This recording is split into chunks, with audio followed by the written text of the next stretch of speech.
All right, so I am not going to allow you to withdraw your plea. We're going to go forward with sentencing. Mr. Nix, you may proceed. Thank you, Your Honor. Your Honor, in reviewing the PSI, obviously the court's seen some of the evidence.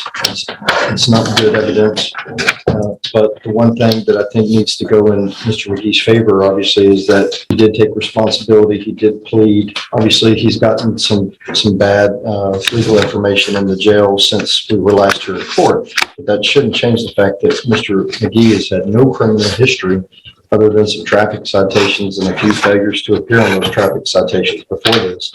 He's never been in our system. He's never been on probation before. Never been sentenced to prison before because he has no criminal history. Mr. McGee did not live the same life that many of us have lived. One of the letters that I received from a close friend, they've known Devon since 2017, so approximately 6 years. Not only did they speak very highly about how Devon would typically put himself before others, and he had a very rough childhood, his mother passed away in front of him at the age of 27. They had no father figure. They were tossed and moved around with their 3 aunts from 2007 to 2017. They both suffered physical, mental, and verbal abuse from 2 of their aunts. Mr. McGee also has a 3-year-old child. He's never really stood much of a chance. He's never had a positive male figure in his life. And that's not my words. Those are the words of close friends and family members that have kind of written on his behalf. They were completely shocked and said that this was out of character for him to partake in this crime. They believed that he was following his brother. They said that this is not who Devon is. Obviously, the court has just what it has in front of them, which is the evidence from that case. And if you just look at the evidence in that case, obviously it's going to give you pause because of the nature of, and the violence that took place in the offense. While my client understands the law of parties and he knows that he's just as responsible for whatever his brother did that day, I will say that he was not the aggressor or the main aggressor in the situation. The crime that they committed was despicable, and he would agree with that. He thought that he was going over there to retrieve stolen property. He did not know that his brother was going to start shooting. And in visiting with Mr. McGee, I believe he was also a little afraid and didn't know what to do in the situation once it started going further and beyond what he thought it was going to be. Further, Mr. McGee has told me that he has found religion. He has one of his write-ups has been because they did not warn the jailer when they were going to pray. So that was one of the write-ups that he had. He also had a jumper malfunction with his buttons. But he says that his newfound religion has given him discipline and peace in his life. He has a son now. He apparently did not know about that. I believe he became aware of that while he was incarcerated. The child is 3 years old. And he would like to have some sort of a life with a son. I would suggest that he get 10 years deferred adjudication probation, and if he messes up even 1 iota, he's got the full range to deal with. So I would suggest that he get 10 years deferred probation, be put on intensive supervision, 0 tolerance, and actually be given a chance, because based on his criminal history, this is not who he is. This is not, and I hope the court doesn't take into account the fact that he tried to withdraw his plea today.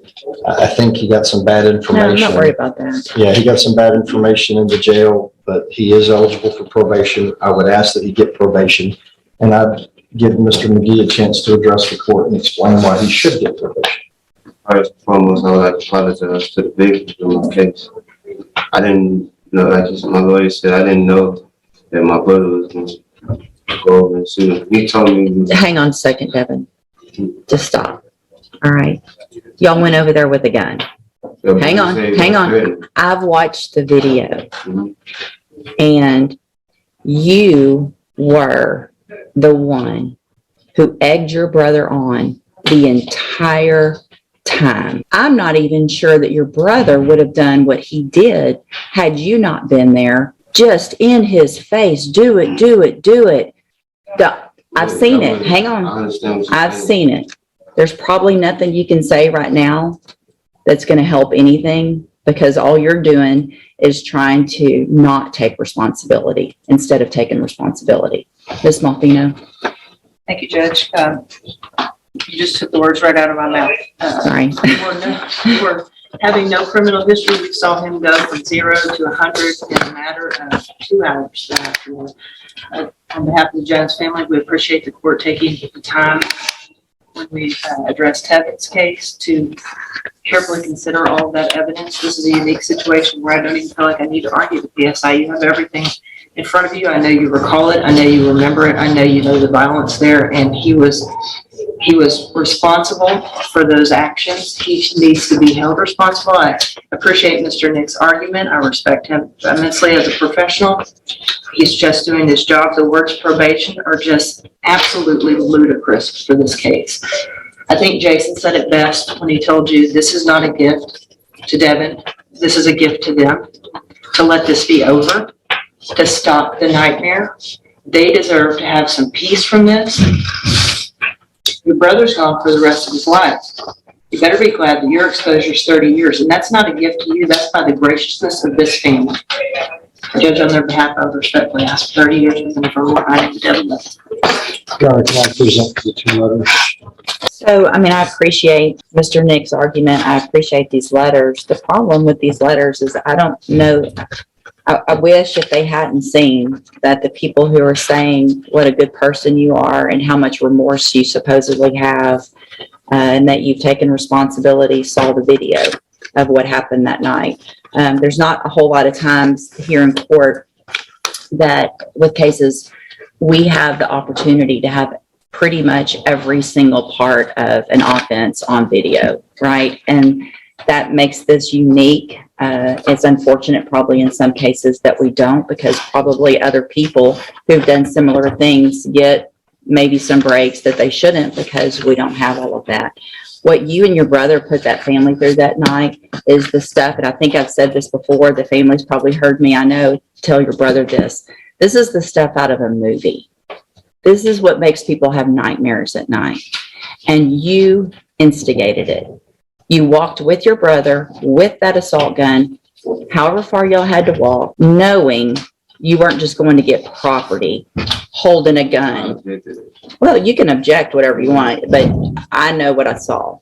I know that you instigated him to keep doing it. You showed him how to take the safety off the gun.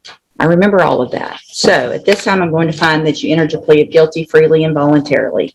I'm going to find sufficient evidence to find you guilty. And at this time, I'm going to find you guilty of burglary of a habitation with intent to commit aggravated assault. I'm going to sentence you to a term of 30 years in the institutional division of the Texas Department of... And just like that, the judge delivers the maximum allowed, 30 years.